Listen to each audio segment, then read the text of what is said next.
প্রিয় দর্শক, ঢাকা রিপোর্ট 24-এর রাজনৈতিক আলাপ অনুষ্ঠান থেকে আপনাদের সবাইকে স্বাগত জানাচ্ছি। আমি রাজু আহমেদ মামুন। আজকের আমাদের আলোচনার বিষয় রাজনীতিতে নতুন চমক। জামাতের হাত ফসকে কি বেরিয়ে গেলেন ডক্টর ইউনূস? ইতিমধ্যেই জামাত এবং ইউনূস সরকারের মধ্যে চলছে মান অভিমানের পালা। তোলা হয়েছে নিরপেক্ষতা নিয়েও নানা প্রশ্ন।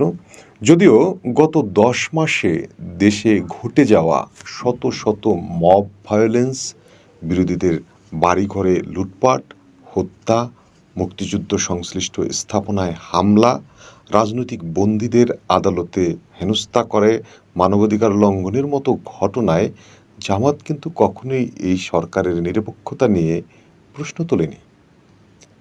যে ইউনূস সরকারের প্রয়োজনীয়তার প্রচার এবং তাকে রক্ষায় মরিয়া ছিল জামাত, এমনকি তাদের মিডিয়া সেলের ইউটিউবারদের দিয়ে দিন রাত প্রচার চালিয়েছে সরকারের পক্ষে, সেই তাদের হঠাৎ করেই কেন উল্টো সুর? কারণ লন্ডনে গিয়ে বিএনপি নেতা তারেক জিয়ার সাথে ডক্টর ইউনূসের যে বৈঠক সম্প্রতি হয়ে গেছে, সেই বিষয়টি যেন একেবারেই নিতে পারছে না জামাত ইসলামী। যদিও আমরা জানি না সে বৈঠকে কি কি সমঝোতা হয়েছে তাদের দুজনের মধ্যে, তবে এ নিয়ে রয়েছে নানা মহলের নানা গুঞ্জন। যাই হোক, আমরা সে আলোচনায় যাচ্ছি না। তবে এতদিন আমরা দেখে এসেছি ইউনূস সরকারের উপর জামাতের একাচ্ছত্র আধিপত্য, যেখানে বিএনপি ছিল কিছুটা কোণঠাসা। এবার আসুন দেখা যাক জামাতের এই অভিমানের কারণগুলো কি কি। অবশ্যই জামাতের অনেক যৌক্তিক অভিমানের কারণ আছে। তার মধ্যে আগস্টে, মানে 24 সালের 5ই আগস্টে সরকার পতনে জামাত শিবিরের ভূমিকা ছিল সবচেয়ে গুরুত্বপূর্ণ। এমনকি বলা হয় যে মূলত আলোচনার মূলত সেই আন্দোলনের যে ঘোড়াটির উপরে সওয়ারি হয়েছিল জামাত এবং শিবির, এবং তারাই মূলত সরকারের পতনের ক্ষেত্রে সবচেয়ে গুরুত্বপূর্ণ ভূমিকা পালন করেছে। কেননা আমরা পরবর্তীতে দেখেছি যে 150-র মতো যে সমন্বয়ক, তাদের প্রায় 80 ভাগই শিবিরের কর্মী। এবং ইউনূস সরকার গঠনের ক্ষেত্রেও এই সমন্বয়কদের ভূমিকা বা জামাতের ভূমিকাটা অনস্বীকার্য। এখানে একটা বিষয় খুবই গুরুত্বপূর্ণ বিষয়, যেখানে ডক্টর ইউনূস কিন্তু বলেছেন যে আমাকে নিয়োগ দিয়েছে ছাত্ররা। কোন ছাত্ররা? যারা আন্দোলন করেছে, অর্থাৎ আন্দোলন করেছে যে ছাত্ররা, আমরা যদি ধরে নেই বাংলাদেশের 2 লাখ ছাত্রই আন্দোলনের সাথে জড়িত ছিল, অর্থাৎ যদি 2 কোটি ছাত্র থাকে তার 1% হয়তো 2 লাখ। সেই 2 লাখ ছাত্রদের মধ্যে নেতৃত্ব দিয়েছে কারা? এই সমন্বয়করা। এই সমন্বয়ক ছাত্ররাই তাকে নিয়োগ দিয়েছে। অর্থাৎ এখানে সরাসরি কৃতিত্বটা কিন্তু স্পষ্ট যে জামাতের, এবং সরকারের মধ্যেও জামাতের অবস্থানটা ছিল শক্ত।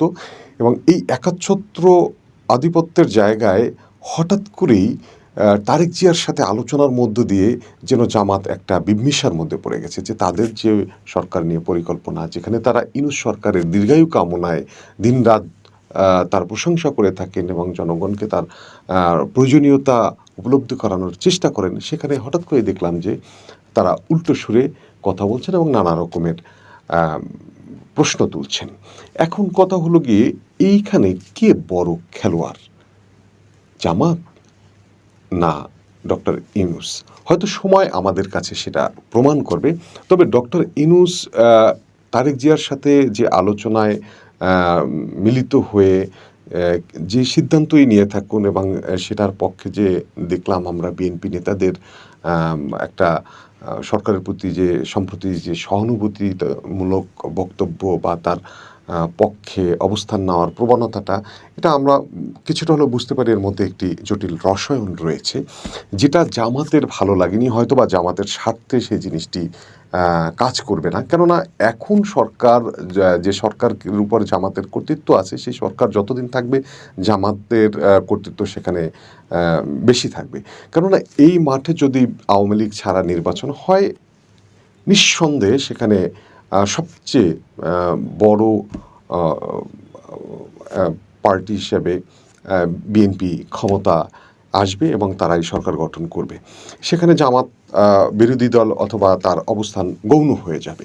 তো এরকমের একটি বাস্তবতা থেকে যেমন তারা সরে যাচ্ছে, তেমনি তাদের যে করণীয় অর্থাৎ তারা যে সমস্ত বিষয়গুলো বাস্তবায়ন করতে চান, জুলাই আন্দোলনের স্মরণে জুলাই ঘোষণা সহ নানা রকম বিষয়, তার যে সংস্কারের ব্যাপারগুলো জামাতের মধ্যে ঘুরপাক খাচ্ছে, সেগুলো বাস্তবায়নের ক্ষেত্রেও হয়তো একটা প্রতিবন্ধকতা সৃষ্টি তারা হবে তাদের প্রত্যাশিত যাত্রায়।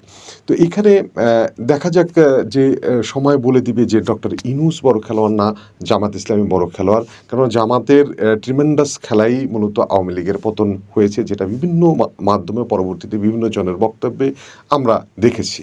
এমনকি শিবিরের সভাপতি এই মেট্রিকুলাস শব্দটি নিয়েও স্যাটায়ার করে তার একটা আলোচনায় বলেছেন যে মেট্রিকুলাস যদি ডিজাইনের আন্দোলন করে থাকে তাহলে সেটা শিবির করেছে, এবং সেটা ভাইরাল হয়েছিল সোশ্যাল মিডিয়াতে। তো যাই হোক, আজকের আমাদের আলোচনা বিষয়টি এখানেই আমি শেষ করতে চাচ্ছি। আপনারা আপনাদের মতামত জানিয়ে আমাদের সাথে অংশগ্রহণ করবেন। সবাইকে ধন্যবাদ, ভালো থাকবেন, আবার দেখা হবে পরবর্তী অনুষ্ঠানে।